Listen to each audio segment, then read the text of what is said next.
मानव विकास परिषद महाराष्ट्र राज्य तालुका पेठ यांच्या मार्फत निवेदन व नियुक्तीपत्र वाटप।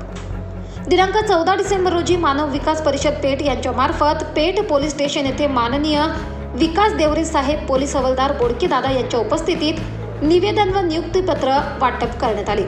मानव विकास परिषद म्हणजे शोषित श्रमिक पोलीस कोठडीत मृत्यू, बेकायदेशीर अटक, शोषण, गुलामगिरी, दहशत, मागासवर्गीयांवर होणारा अन्याय, त्याचप्रमाणे सरकारी कार्यालयाकडून होणारी पिळवणूक, मानवी हक्कांचे उल्लंघन, शासकीय अधिकारांचा गैरवापर, भांडवलशाहीकडून पैशाच्या व सत्तेच्या जोरावर शासकीय यंत्रणेला स्वार्थासाठी होणारा वापर, हे सर्व समूळ नाश करण्यासाठी तसेच सर्वसामान्यांचे संविधानिक मानवी हक्कासाठी आम्ही प्रयत्नशील आहोत।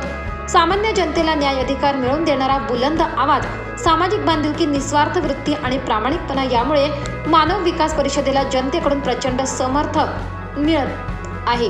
यावेळी नियुक्ती सोपान पवार, पेठ तालुका अध्यक्ष कैलास गारे, पेठ उपाध्यक्ष अंबादास वालारे, पेठ तालुका सचिव विनायक फसाळे, पेठ सोशल मीडिया प्रमुख पद्माकर पवार, पेठ काजी अध्यक्ष प्रमुख धर्मराज चौधरी, पेठ तालुका मीडिया प्रमुख माधव मोंडे, पेठ तालुका मार्गदर्शक वसंत भिवसन, पेठ तालुका सल्लागार छबीबाई इपाळ, पेठ तालुका संपर्क प्रमुख कल्पना इपाळ, पेठ तालुका प्रवक्ता प्रमुख इत्यादी उपस्थित यांना नियुक्तीपत्र वाटप करण्यात आले।